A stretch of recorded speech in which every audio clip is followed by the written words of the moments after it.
Welcome back, guys, to the Actually Podcast with your hosts, Jerry and Jesse. This will be episode 41. Episode 41. Some would call it the. Okay, we're going to continue it. I'll tell you after the podcast. Yeah, a lot to go over. Our picks were all right. I think you probably won this week. I haven't done the numbers, haven't crunched them. Really, I still don't feel positive about it. It wasn't a good run. We'll say that it wasn't a good. A lot of draws that we didn't account for, but Yeah, a lot of Premier League draws to be honest. But we'll get fresh and right into it. AC Milan is back. Inter Milan has grown out or grown old, as some would say. They are the oldest squad. the older squad. Well, we just finished. We watched the Copa Italia because it was this on the day of recording. It just happened. Inter were up 2-0, and AC Milan just came back. Conceição was proving to be a magician, turning the squad around. Yeah, that man gave a good pep talk. I'm pretty sure he didn't really have a lot to do, like with the training sessions. It was a lot of pep talk, a lot of minor adjustments. You don't want to overload the player with information. So he did his thing. Dude, it was an insane game. I think it was probably the most entertaining game this weekend. And we had a good one, too. Like, Man U Liverpool was very entertaining. Yeah, I think you mentioned it was like a classic. Yeah, I think it's definitely one of the most classics. But this one just got outshined by an even bigger classic. If you haven't seen the highlights, I recommend them. They're on CBS. Check them out. But it started off with the first half was very tight. Very tight. I feel like I'll give the slight edge to Inter. They had more clear cut chances, I'd say, but then towards the end, Lautaro Martinez got his goal.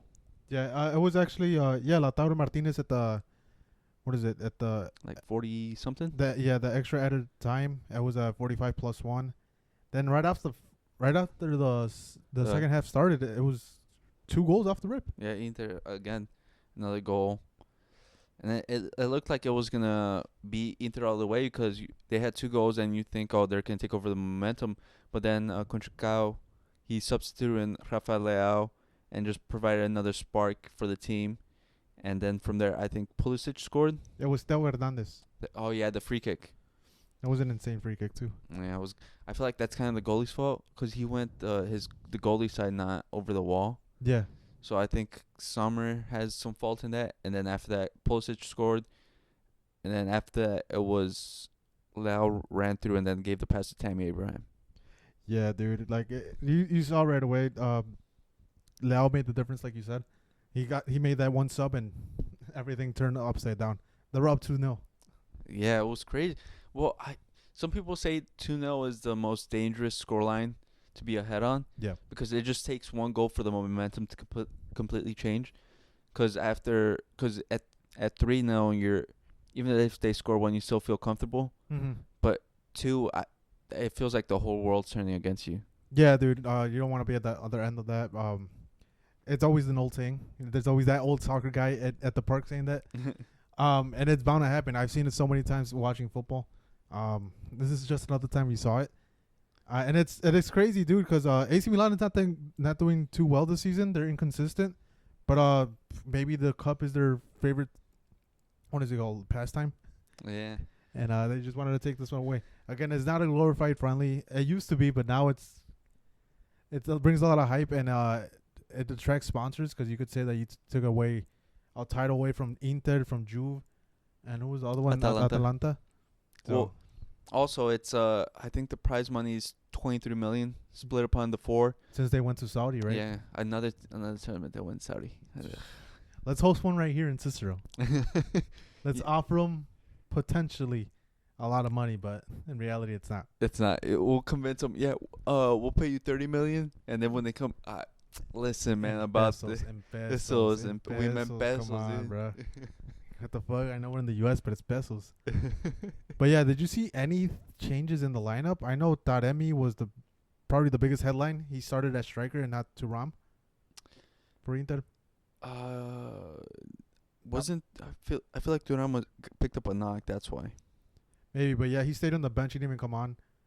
Same thing. Chananoglu ended up getting injured and he had to come off. Mm-hmm. So probably a big deal right there where they couldn't even control the game. I know he provides a lot of the momentum and like tempo of the matches. So losing him was probably a huge deal. But I think the biggest thing for Conceição is that he brought back in Tomori into the squad, and he's been starting Well, from what I've seen in the Super Copa, he started like every game, and he brought like sort of a consistency towards it, and he also started playing more, Alex Jimenez more, the he's a young player that they got from Real Madrid over the summer. Yeah, yeah. He got here in the start over. Yeah, Leao, and Leao's coming back from injury, so that makes sense. But even getting that small amount of time that Jimenez did get, it's gonna be beneficial towards him. And again, they might be moving away from him, but who knows? Again, with the new Portuguese coach, maybe they could convince Leao to stay. Yeah. But yeah, I thought that was a great match by Fofana. Just held down the midfield as much as he could, especially in the second half. That's where it like tightened everything up. But yeah, just a classic match. Watch the highlights. It's a good match. Serie A again, it's rising. It's rising. Premier League is not a thing anymore. They just got paid a lot of money to show the fucking ads. Well, Premier League's never been a thing. They've just had an influx of money, and media has been looking at them like as if they were a golden boy, and they were just overrated. And Serie A has quietly just always been there. Their best players just get robbed by the Premier League, and then, they get called a farmer league, even though it's a better league. Yeah, definitely. And yeah, it just speaks volume. I don't have my notes. What's the next topic? Next is Valencia versus the Madrid match. And one would call it Vinicius' biggest mistake in Valencia. Yeah, he lost his head. He got a red card. He fell to provocation, and he went after the goalie, and then afterwards tried going after the ref. Yeah, it's at this point you can't even say he's gonna grow. How old is he? 24. I think so. He's 24. So he's around that age. At that point, dude, you're a man. You're a full-grown adult. You gotta maintain your composure as much as you can. He's known not to have that. I know Valencia is a very bad play for him. He has suffered from racism there, but you can't react like that, especially from the goalie. He didn't do too much. He just pulled your jersey, told you to get up, and that's it. Yeah, well, it's what we've seen from I want to say from Vinicius every week. You're always afraid of him and his emotional outbursts because he loses his head too quickly. He doesn't have control over it, and you would expect that at this point that he has to understand that even if they're saying things to you, you gotta learn to not respond and then handle it more maturely because you're just making it harder for your teammates and for everyone around you to defend you. And honestly, I thought once he got the red card, I thought that was the end of the game. But clearly they showed out without him, and the main man was Jude Bellingham. Yeah, who's been getting a lot of stick this year for not producing the same numbers last year. Everyone's saying, "Oh, where's the goal?" Like we explained that he's in a different position from where he was last year, and he's recently gone on the goal scoring form, and because Ancelotti has bring him more forward because he was playing more back, and he's shown that he can still carry the load. Yeah, and one thing, Jude Bellingham, great. It's an amazing match, trust me. What he's doing right now is crazy, especially when you have heavyweights like Vinicius and Mbappe, who you would think would be carrying the load of the offensive output, but they're clearly not. Yeah, they just Mbappe is straight up just ghosting, dude. He scores against like the lower sides, and this is one of the lower sides for you to score, but he scored 2 goals offside. My guy, stay on side. It's in those Bellingham passes, a lot of them are from him, or there were assists before they're called offside.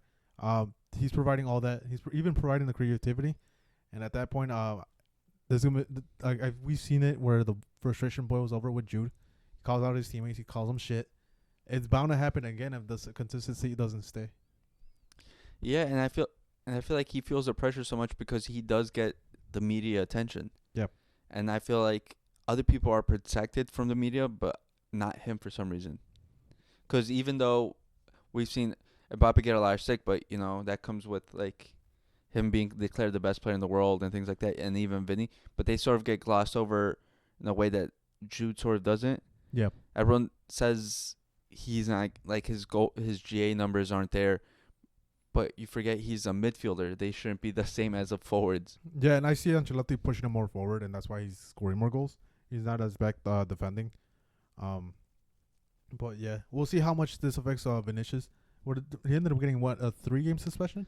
Or 2-game? I think it's 3. It's Real Madrid. They get a lot of 3, benefit. but they're getting they're challenging the suspension. Yeah. I seen Ancelotti said that should be a yellow card. It should be. Hey, listen, Yeah, man. fucking what is it? Lewandowski gets a red card for touching his nose. He gets a 3-match ban, Hey, and listen, Vinicius man. pushes this guy and hits him in the face. Hey, he was being dramatic too. Yeah, exactly. Like what? But yeah, we'll see how it affects him. I don't think he's gonna play any of the Super Cup games, because it rolls over towards that. And again, Madrid is just getting overloaded with matches. They just played today Yeah, we played today in the Copa del Rey. and faced a fourth division side, and they won 5-0. 5-0. Yeah, it was a good situation. Well, that was a good time for rotation.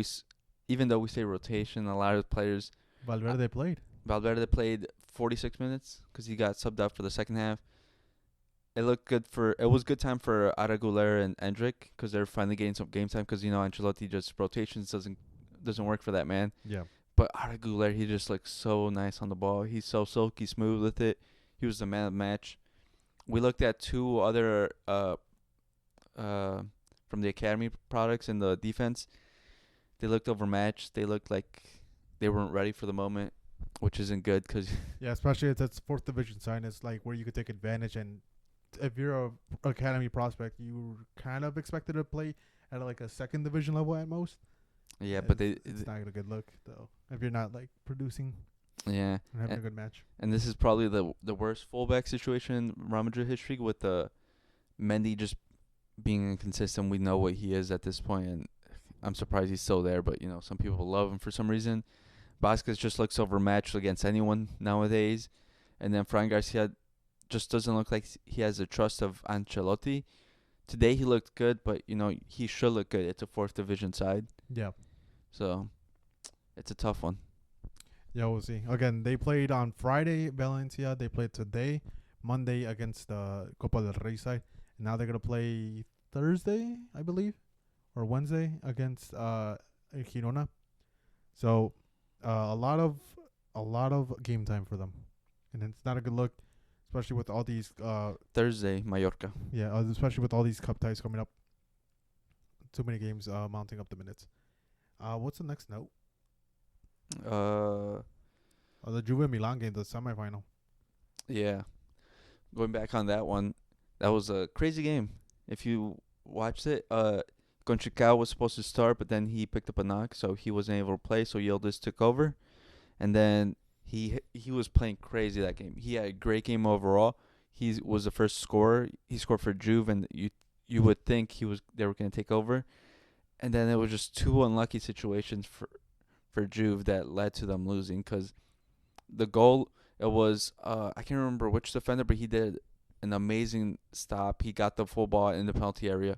He just great block, but then Pulisic did a hustle play, got the ball, and then the defender just hit him for no reason. It was just like a lazy tackle, led to a penalty for Pulisic, and then the second goal was it was a cross that got deflected by the defender, and then the goalie running out to get the cross was left in no man's land, and it went to the open net.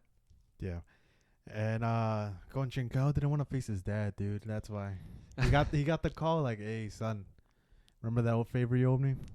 You're not playing today." Yeah, his dad threatened to beat him. He's like, "You're not playing today. Sit this one out, brother."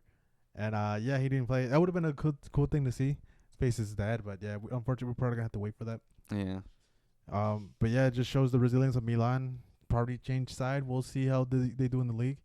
But yeah, it's just Serie A just producing these back-to-back banger of games. Yeah, well, great games. Because even the Atalanta Inter Milan was a really good game. It was a close one too. It's just that Inter proved more clinical at the end. Mm-hmm. And on a note for another cup, it's Atletico Madrid. They face Marbella FC in the Copa del Rey. I just wanted to shout it out. Marbella FC did a really good job. They held Atletico Madrid to 1-0. And yeah, this is a team that had what's his name? Your favorite boy, Jose Callejon. Yeah, Jose Callejon as coach, which is crazy. It makes me feel so old when I see these players that I used to watch becoming coaches now. He's not a coach. He was a player. I thought you meant coach. No, he's a player. Are you sure? Yeah, he played. Oh, I still feel old because I also see Fabregas coaching and like all these other guys. Yeah, Jose Callejon, he's a player. He created 2 chances of the match. But yeah, they held them off pretty well. And again, this is no slight like it's okay, it's 1-0, it's whatever the cup tie. But this is an Atletico Madrid who's been on a fucking roll, dude. There's like the second half of the second half of the first part of the season, they've been going crazy, beating what is it, PSG this season, beating Barcelona. Did they beat Real Madrid? Atletico? Yeah. I think we drew. It's still Or like we one of the won. best sides in Europe, and to be held off by like that, so a second division Oh team, yeah, yeah. I see it's kind of crazy, dude. But yeah, I just wanted to shout him out. Not too much about the notes. Griezmann scores, typical. He's going crazy, but yeah, just like a huge note. Just unlucky that they drew against them, because if it was another team like a Mallorca, like by the way, Mallorca lost in their Copa del Rey tie, they probably would have beat them. But it's these stories you like to see, because sometimes you do see like the smaller side teams beat the bigger sides in these cup ties. Well, that's why we love football, because it's unpredictable. Because if it went logically how it's always supposed to go, say the big team wins, it's like it becomes boring, and that's why when you get the Man Cities who have won the league over and over, that's why so many people hate them. Mm-hmm. People love it when the underdog, the David versus Goliath, when they win and get the result. So moments like these are like what football fans live for. And Barcelona also played this past weekend against a third division team, and yeah, they beat them or whatever. But I low key wanted the other team to score, because it's so amazing to see them score, because all the home fans just go crazy, no matter if they're losing 4-1. It's just an amazing sight, and it's like it's cemented in their history books forever. Yeah, whenever you see like a Copa del Rey, like these cup competitions where you see these fourth, fifth, sixth division sides, and you see their like small stadium, but you see all their loyal fans that go there every week. You're like, and you see your players playing there. It's like this is what football is, like what you want to see. Like it reminds you of you playing just on the street in the backyard, just enjoying it. Yeah, it's an amazing sight. It's an amazing thing too. Like on top of that, like you get to say that fucking Lewandowski came to my hometowns and faced the local club. Yeah. But going to the Premier League in a little bit more detail, Spurs lose again. Yeah, they're on a bad run of form. I think you said, what was it? This is their fourth loss, or like Their fourth dropped result. Yeah, this is another. I think out of the past 5 matches, this is like their fourth time losing points. Again, not a good look, especially with how highly we've been talking about them, and now they're down in the depths with Manchester United. So at this point, we cannot even back you up, my guy. Yeah, we our preseason ranking or predictions, we had them finishing second. Yeah, dude, it's not even that. It's a bad look for us. Like we were hyping them up, man. You shit, Spurs, and then it turns out Spurs is also fucking shit. Oh my god. It just Spurs. It's just the inconsistency, because sometimes we see them come out and produce like how we expect them to play, and then they just disappear. But I feel it hasn't been Ange's fault, and I've seen a lot of people saying Ange out, replace him. They're looking for possibly sacking him, and I think that's just crazy, because it just you look at the team and it's playing how he wants. Offensively, they're great. They score goals. They're producing so many chances. It's just defensively that they don't have the chance, and that some could say it's the system's fault. But this season, he has no center backs to play with. No center backs. Because who Dragusin got injured this match, right? Yeah, Dragonson got injured. I think they're playing with 4 fullbacks, because they put in Reguilon for Dragusin, and I think they put DJ or Spence at center back. Then on top of that, their starting left back Udogi got injured too, so he's not coming back to February. But one good shine, what is it? Silver lining is that Romero and Van de Ven are coming back mid-January. Listen, but They have a lot of ground to make up.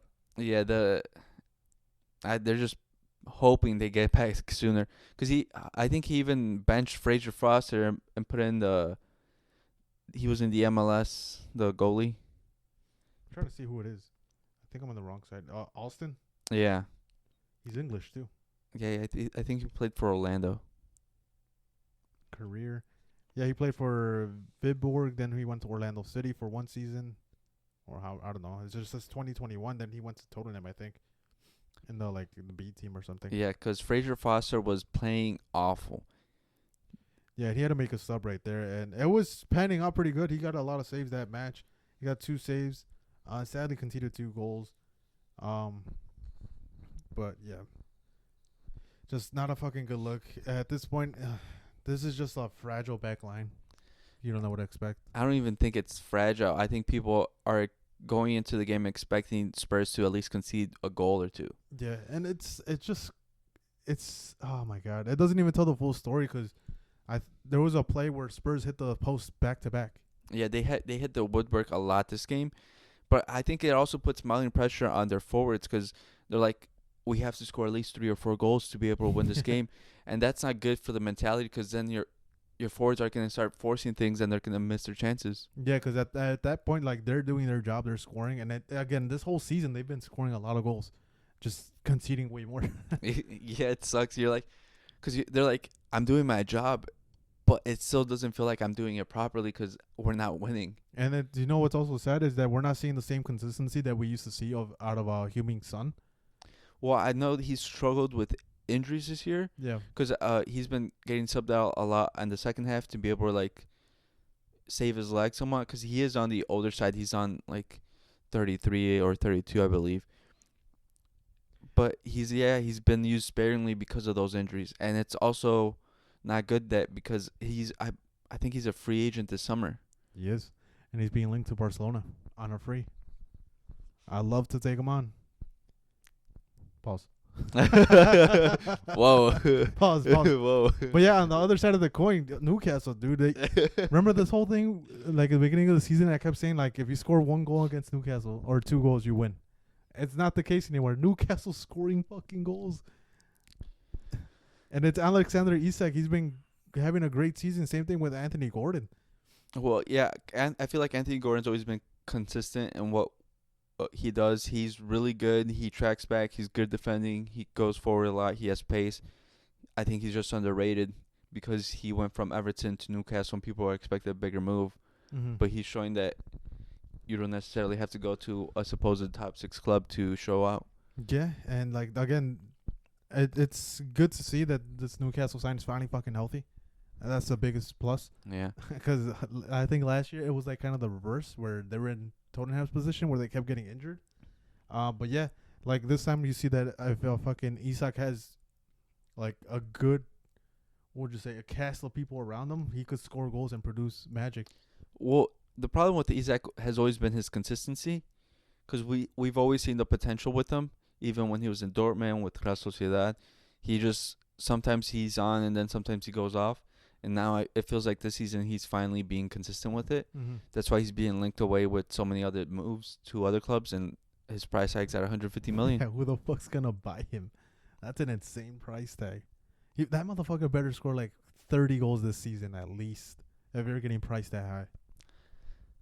Like again, I don't mind it. I think he's a fantastic player, but like, god damn, I'm like, what? At this point, fucking Solanke should have gone for 150. But yeah, either way. But Newcastle made their way back up to the top 5. They're sitting at 35 points. We'll just see where they go from there. Yeah, and we finally got to see Man City get a win. Man City is back. We'll say that right now. I wouldn't say that, but they finally got a win. Jesse. Say that, bro. They're back. No, they didn't hire me as their football director, so they are not back. Against a West Ham team. Again, we went over it last week. Lopetegui's fighting for his job. I thought this would be the match to be like, this is my fucking job. I told you, no. It's not. It's not. My boy choked. We'll see where they go from here because, again, at this point, like Tottenham, I mean, we were saying it, dude. We were praising so much in the summer how they had a fantastic transfer window. Yeah, we bigged up West Ham. And I still stand by, you look at the names they brought in, they fit Lopetegui's system. The squad, in general, it's a very good squad. Name-wise, like, there should be no reason why they're playing this way. It doesn't make sense. It's all the coach's fault, and I think they're going to benefit off of firing Lopetegui whenever they do. Lopetegui has never been consistent. I think his best calling is international football and not long-term club football. But the problem is if because they got this summer they got rid of James Ward-Prowse and like all these other players that were Route One football where they were just crossing it and hoping for the best. Mm. They got rid of them. But now that they've sort of transitioned over to Lopetegui's sort of ball possession style, who are they going to bring into? I know they've been linked to Graham Potter. Who knows if that fits? You never know. Anything's better than Lopetegui because let's keep it. Let's look at Lopetegui's career as a coach. After he left in Spain, he went to Real Madrid. How did he do? You know firsthand. I don't want to talk about it. He was shit. Then where did he go? Sevilla? I want to. Was it Sevilla? I have him right here. Lopetegui career. So here, he went to Real Madrid. Shit. Went to Sevilla. What happened? Shit. They're probably in the worst position because of him. I wouldn't say because of him. There's a lot of different factors, but then he went to Wolves. What happened to Wolves? Look at the Wolves to stay right now. Shit. And West Ham again just can't produce. I don't know why this guy keeps getting hired as a fucking coach. Like what? He has not produced. The best he's ever produced was as the national team coach in Spain, playing wonderful football. Got poached to Real Madrid. Ever since then, he's been like cursed or something. Yeah. Oh well. But we'll see what Graham Potter does. Again, I think you said he has probably one more match before he gets fired. Yeah, I think he has one more match to save his job. And it's the FA Cup match, right? Yeah. Versus Villa. Yeah, well, we'll come to that later. Yeah, we'll come to that later. And let's see what happens. And then the next on the news, another team that's on a bad run. Who? Chelsea. 4 games, was it 4 matches without a win for Chelsea? Yeah. Everyone was starting to praise them. It was getting to their heads. And now they've dropped points after points. To the point where Nottingham is above you in the top 4 race. And then, didn't they play today?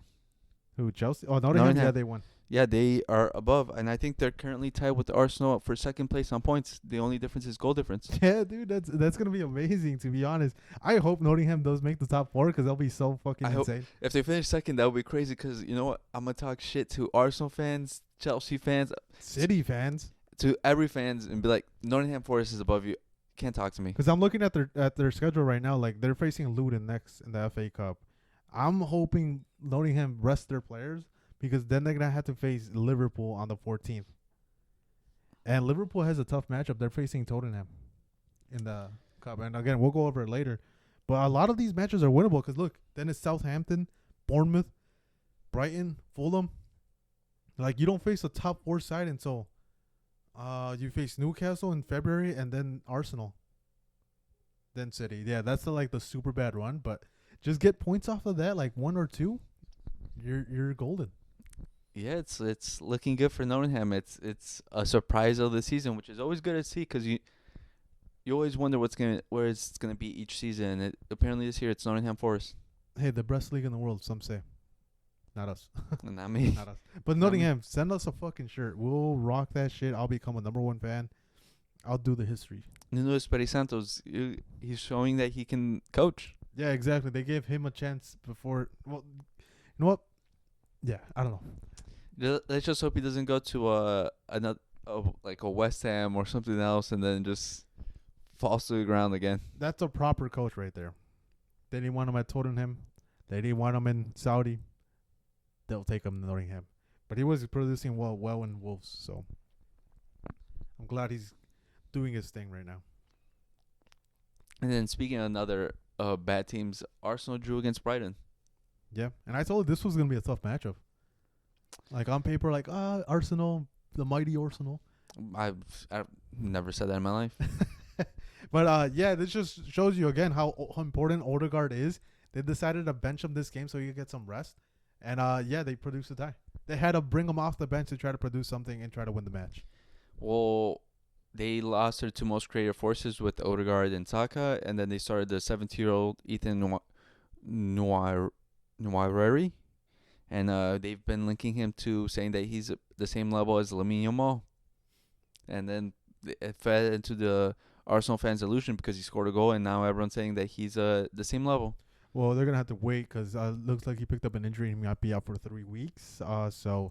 So much for that. But, yeah, it's very interesting. The one thing I wanted to point out, The one thing I wanted to point out is that the lineup. Yes, they started the 17-year-old. It was the top three was Trossard on the left, Gabriel Jesus on the middle. By the way, and the Wadi on the right. They left out what's his name, Martinelli. Martinelli is falling out of favor by a 17-year-old, and it looks like Martinelli might be the next Arsenal player to leave this team. Yeah, but also Arsenal was playing some terror ball with 3 CDMs. Yeah, and that doesn't help out your situation. Because at one point, like the 3 CMs were Merino, Jorginho, and Rice. Which one of the three has to be pushing up? Because there has to be one. Jerry, I think Mikel Arteta saw at the Euros, he was watching France play, and he took from the champs. He's like, dude, I could play 3 center backs, and then I don't lose. Or three CDMs. Well, technically 4 because they also play with Partey. Yeah, he as a right back, and then 3 center backs. Oh my god, bro! Oh, this lineup gives me it hurts my eyes. Dude, I told you, terror ball. Jesus Christ, dude! Tell me where the creativity comes from. The 17-year-old, that's it. It's crazy. And then you wonder why you lose. It's like, no, I see why you have fucking what is it? 7 defensive players. Oh my god. And who did they sub in? Martinelli for the 17-year-old, and then Odegaard, and that's it. Yeah, and this is the title challenge Arsenal. This was their year. Look at their bench. Odegaard and Martinelli went in, right? They have a keeper, a defender, another defender, another defender, another defender, and 2 attackers. And I think these are like 19-year-olds, and again, they're falling out of favor because they sold most of their depth. This squad has no squad depth. Yeah, but this is a year for Arsenal fans. They kept on saying in their predictions, preseason and things like that they were going to get it. They're title challengers. This is a squad. Yeah, this was the last year they could ever compete because I think this squad is going to get dismantled. Well, I don't know why people are calling out Mikel Arteta because he's been at Arsenal for 5 years? 6? I think he was 2019 before COVID. Yep, 2019 exactly, December. Yeah, before COVID. And he's only won an FA Cup. And people have been labeling him one of the best coaches in the world. How, bro? Tell me where. Bro, we were calling for Mourinho's head when he would do this. This is not even at his level. This is beyond his level. And people were criticizing Mourinho when he went Spurs. He led them to the final of the FA Cup and then got fired. Not even that, like the way he plays, like Mourinho, obviously he's known to park the bus. That's his thing. Like you think Mourinho, you think park bus. Yeah, but at least he would have fast counterattacks and things. I was gonna say, like at least he has that. But what do you get from Mikel Arteta? He's like corners. Do you know corners? Yeah, dude, the corner merchants. Jesus Christ. Yeah. I'm surprised that he scored a corner from that. And that was probably what they were hoping for. Well, no, because Saka's the one that does the corners. Who's doing the corners now, Jerry? The 17-year-old. Well, not anymore because he got injured at the minute 46. All they had to do, oh my god! I see with Arsenal just passing sideways. Like I see the squad, I just see a pass sideways, a lateral pass. I see this match and I see turn off the TV. And I watched it too. But one of the most entertaining sides, I really love Joao Pedro. That guy's a fucking beast. He's like, he doesn't even look like a footballer. Yeah, he's really good. I'm surprised he's in Brighton because he's been expected to make a big move when he was at Wolves, but then he just made a $40 million move to Brighton. So I'm still surprised another big team hasn't picked him up. But yeah, he should have more goals under his belt, but he has 5 goals, 5 assists, which is not too bad. You have 10 GA.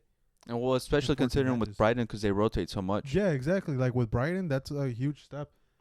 Give him the ability to go to another team. I wish Barca would buy him. Again, I think he's probably just he's outpriced. Don't laugh, dude. We're back to the 1 of 1.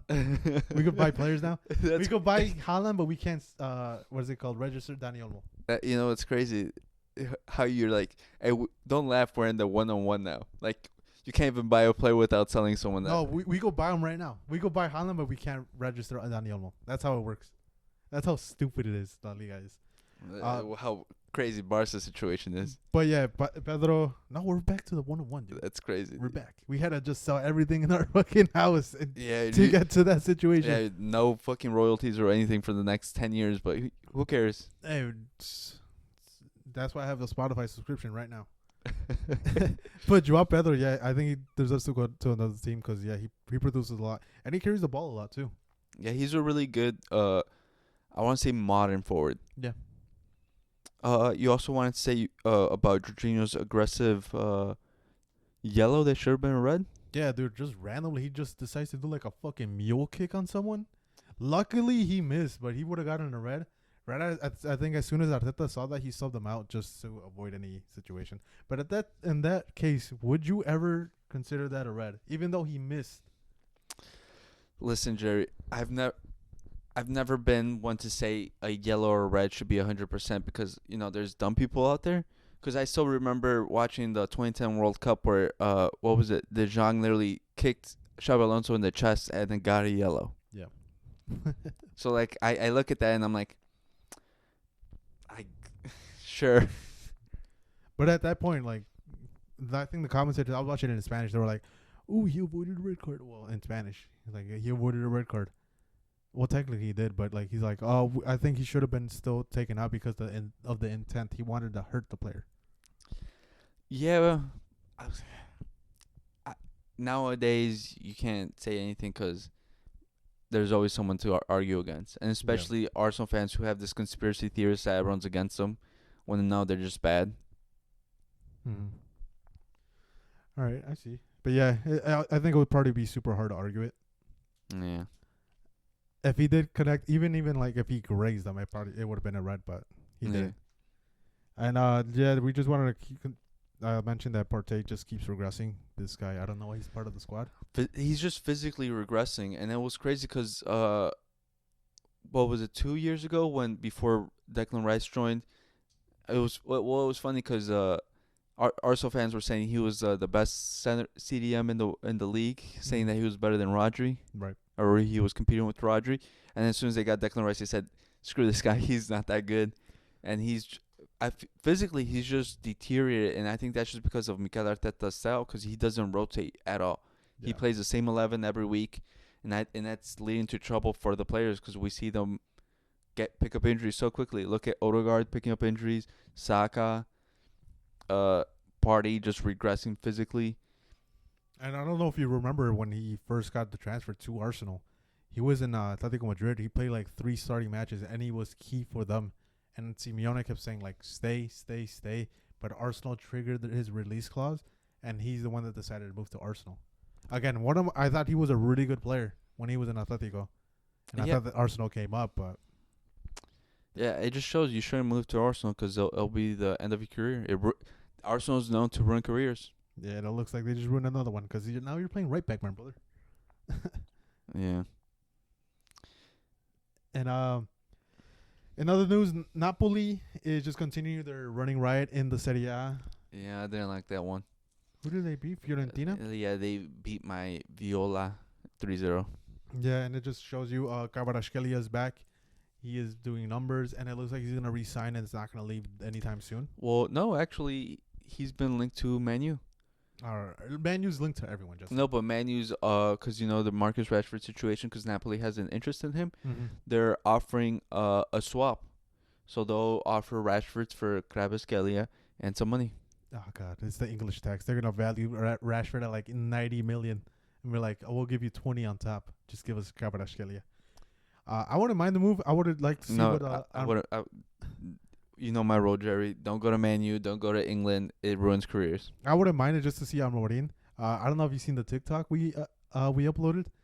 You see the Man U fan? The Man U fan is like, what did he say? Oh my God, I have it right now. I gotta pull it up. He said that Man U's been known to come back from tough situations and things like that. But it's crazy because he was bringing up the Munich situation, where it was a tragedy, comparing it to this. Like, this is 2 different situations. No. This is what he said. Don't doubt the Reds, my bros. Club have history that no other club has. I commented, yeah, spending 1.27 billion and not be able to qualify for the UCL football heritage. And he says, name another club that has been through what we have and rebuilt to where we're at, and the accomplishments. I'm like, what accomplishments? Yeah, but he's talking about the Munich situation afterwards. Easy to catching, clout taking down on the clubs that doing bad at the time, ain't it? Y'all probably too young to know anyway. Was he talking about Munich? He's talking about the Munich situation. What Munich situation? It was when their team went to Munich to play like a European match at the time. It was, I want to say, the 70s when it happened. The plane came and then it crashed and they lost like their first team members Oh, and they had to rebuild. like what the Brazilian club went through. Mm-hmm. All right, brother. We're talking about your current situation. Like what? And it's completely different because in the tragedy situation, a team or the club got together to get through it. But the current situation is where the club is clearly divided and separated, and they're just making bad decisions. Why the fuck would he bring that up? It's just a fucking Man U fan. I was like, what? I thought he was talking about like what the club situation going on right now. That's why I replied with AC Milan, but we are supporters of Amorim system. You see, then I see see Munich disaster and tell me which club went through that. Like no one's fucking talking about that, man. yeah, that's what I was saying. Way to bring up a fucking tragedy when I'm talking shit about your club. Like what? Yeah, he's bringing up a situation from like 50 years ago. Wait, but did your club die? Like what? Like motherfucker? Did you see the clip? No, he's just upset that we're talking bad about his club, even though they're in a shithole and they're a dumpster fire. Don't worry, we're gonna add you for that clip. What's the next topic? Other than Napoli trying to get Rashford. Red cards in the Roma derby. Yeah, and Roma won. Roma won the third in a row. I thought it was gonna be Lazio because they've been on a good run, but Ranieri clearly has a good hold on Roma and is bringing them back from the shitty situation they were in, which I still think they deserve. I'm surprised, bro. I'm surprised how well they're doing right now. Because this should not be the situation. This is your fifth fucking manager. Like fifth. The Roma management is just as bad as Man U's, and they're just getting lucky that the players are coming through, and Ranieri came out of retirement to carry them to a decent position. Yeah, we'll see how long Ranieri stays with the club or stays unretired, because it looks like Roma is probably getting tired of the manager carousel that's going on right now. Well, I know I can't remember where, but I saw an article where he was trying to recruit a coach. I can't remember which coach. But yeah, I don't think he stays past the season because he's recruiting to get someone else. Yeah, because he's 73 years old, so he might have a say in like a similar style who he thinks, because Ranieri has accomplished a lot in his lifetime. Yeah, he's your coach's favorite coach. Facts. And he produced the magic in Leicester City. And then even like no one talks about it, but they made a deep run in the Champions League the next season.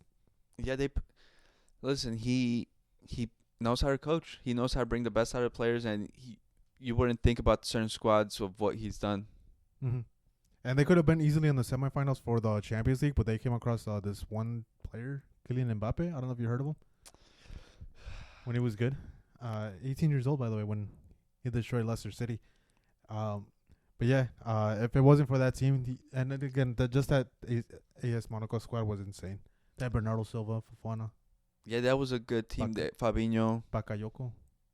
Yeah, then he went to Chelsea and completely ruined his career. But yeah, Ranieri's doing huge things.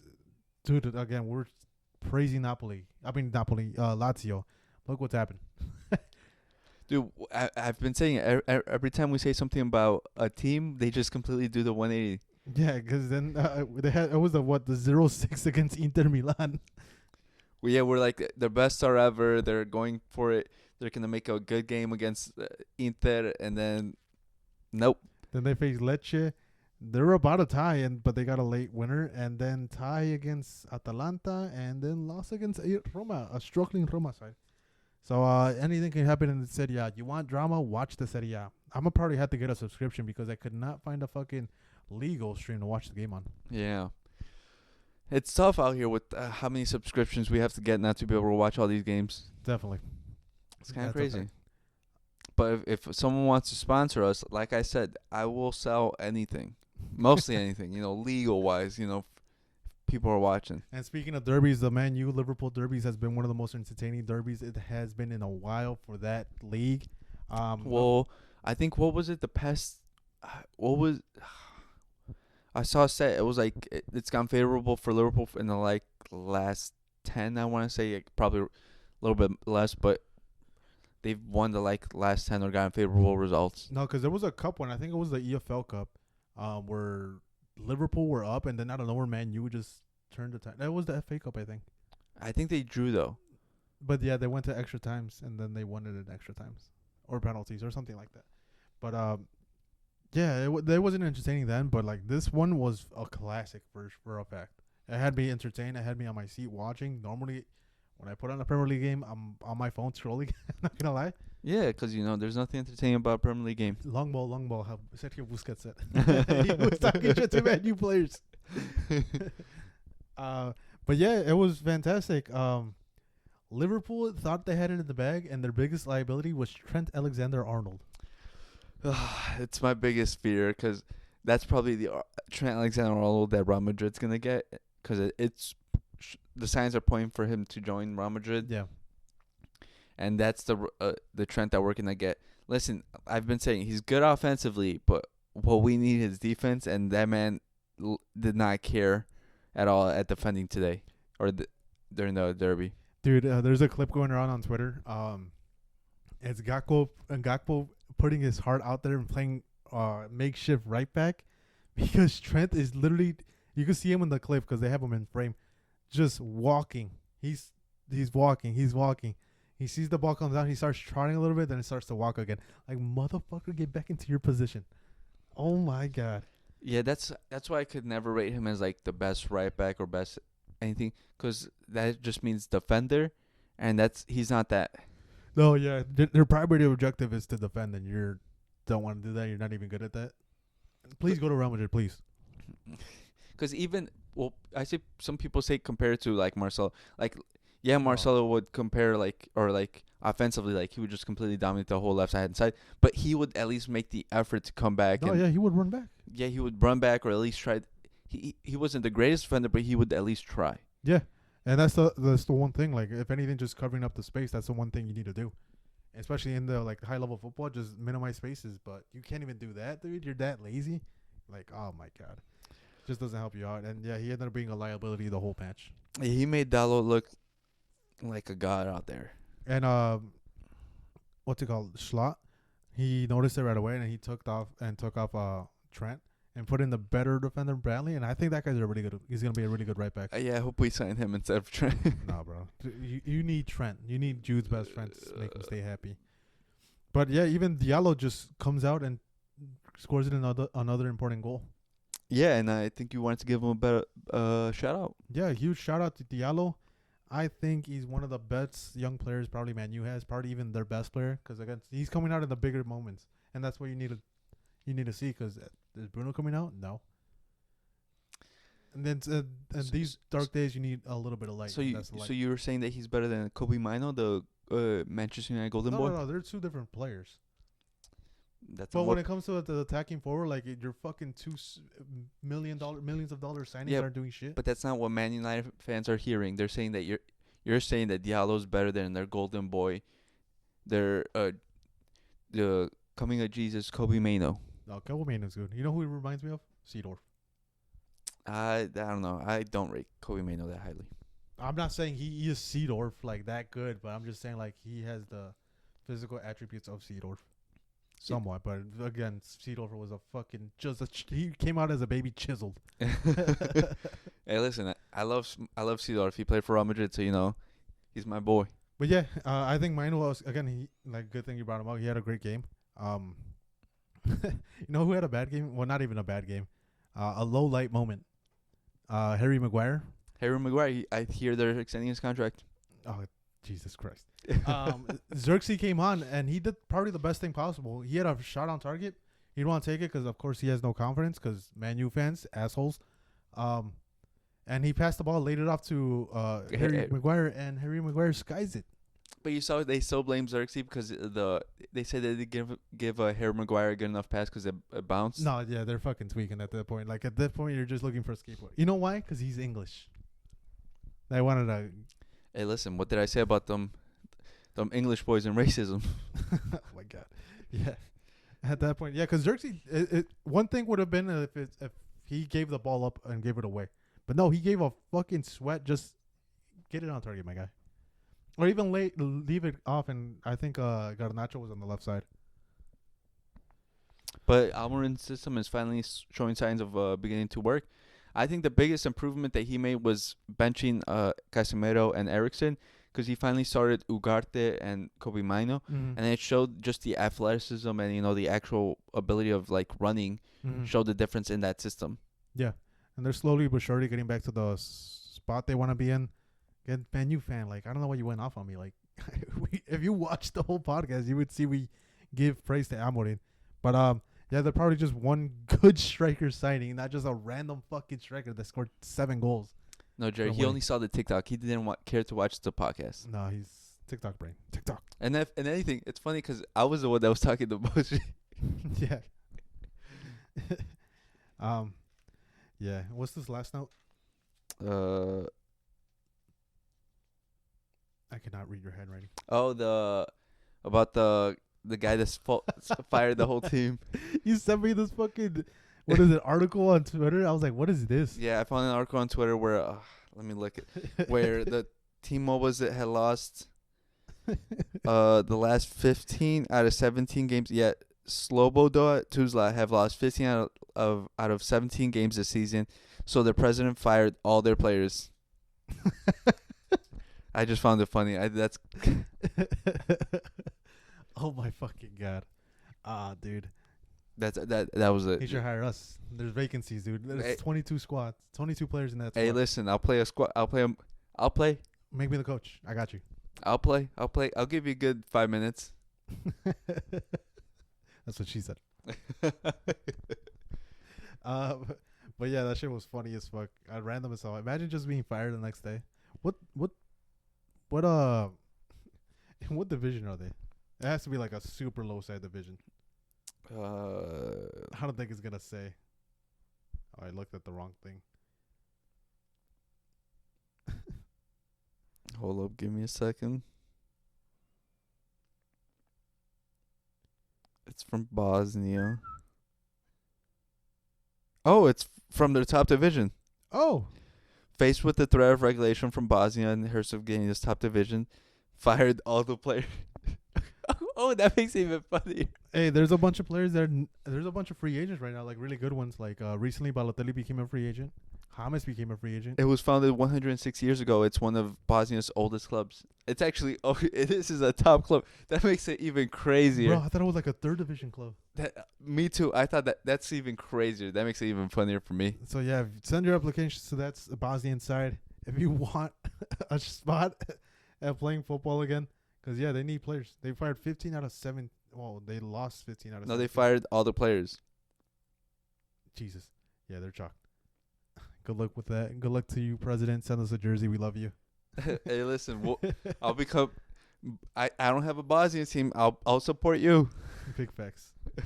What the president like that? He doesn't give a fuck. Hey, that's my type of president. Yeah. Lastly, we're going over our predictions. Parlay this up.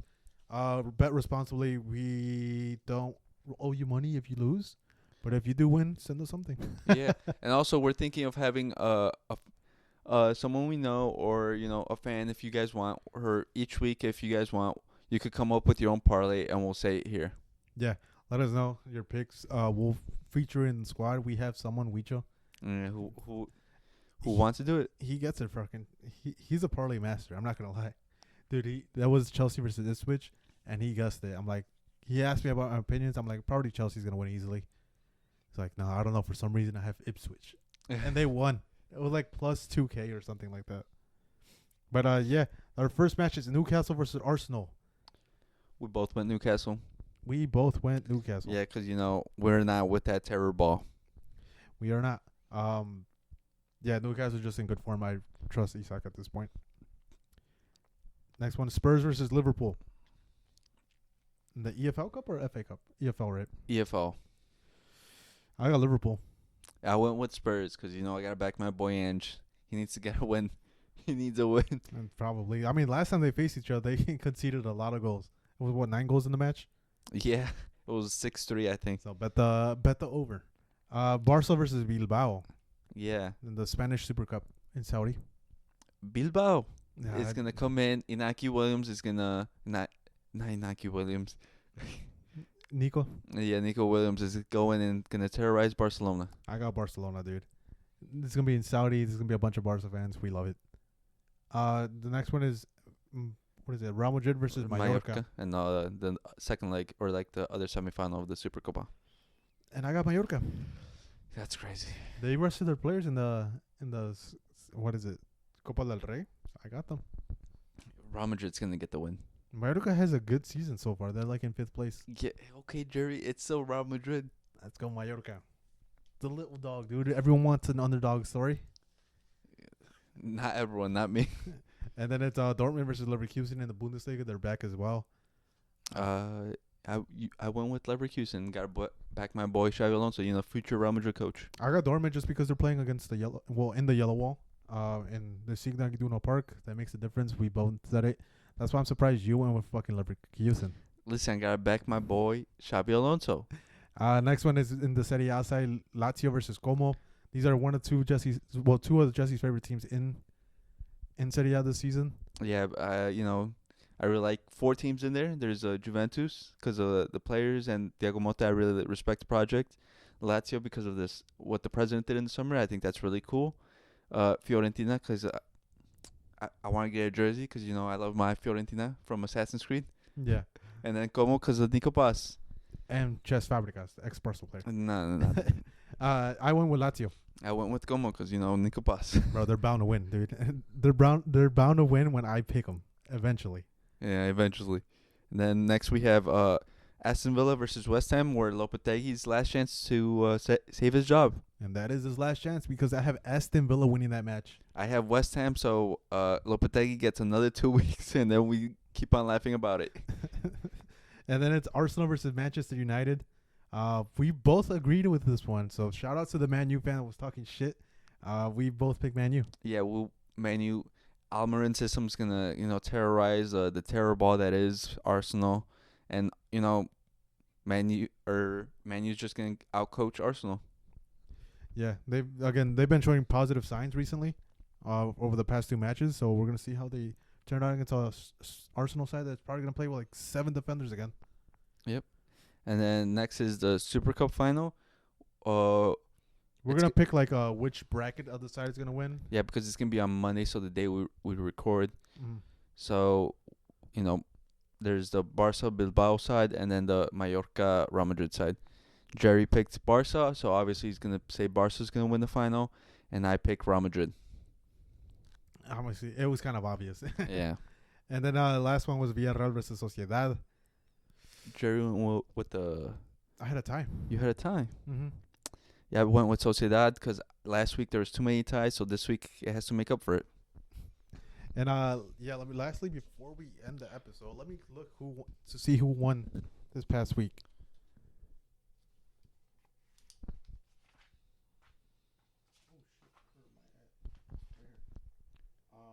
You're gonna have to talk for me. Okay.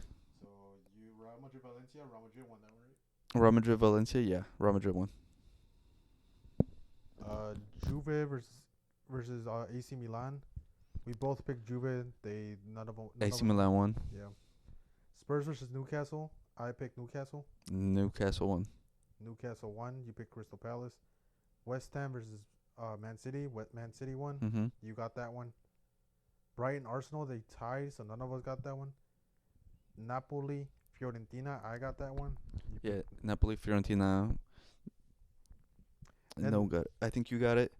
Yeah. Then Liverpool versus Man U, none of us got it. They tied. Roma Lazio. I picked Roma. Yeah, I picked Lazio, so no one. So you got the points. That's why I said you kept on saying I won. I don't think I won this week. For some reason, I thought I picked Lazio because normally I usually do. No. Then Monaco PSG, none of us got that one. PSG won by last minute goal. Yeah, PSG won 1-0 against Monaco. Then the final, what was it? Inter versus AC Milan. You got that one. Oh, Jesus Christ. 3, 1, 2, 4. I won by 1, 1, 2, 3, 4, 5,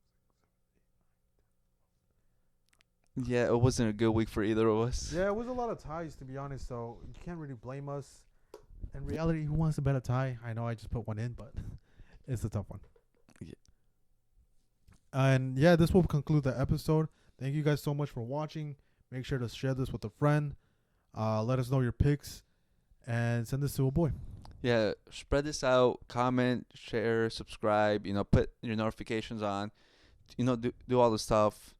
And, make sure you tell an Arsenal fan a day that, they made the wrong choice and they're supporting terror. And by the way, please fire Ryan Poles. Oh, yeah, please listen. If anyone's out there listening from the Bears, listen, fire Ryan Poles. I need you to hire Ben Johnson. I know Ryan Poles is currently trying not to hire Ben Johnson because of his job. It's a conflict of interest. But listen, Ben Johnson is the answer for the Bears right now. He is at this point, yes. So please do the right thing. I trust you will do the right thing. I wonder if anyone ever listens to the ending of this. We're just also rambling and begging the Bears. Yeah, we always talk about the Bears. And listen, if you're listening right now, comment and tell us you're listening. Please. Please. Peace. Peace.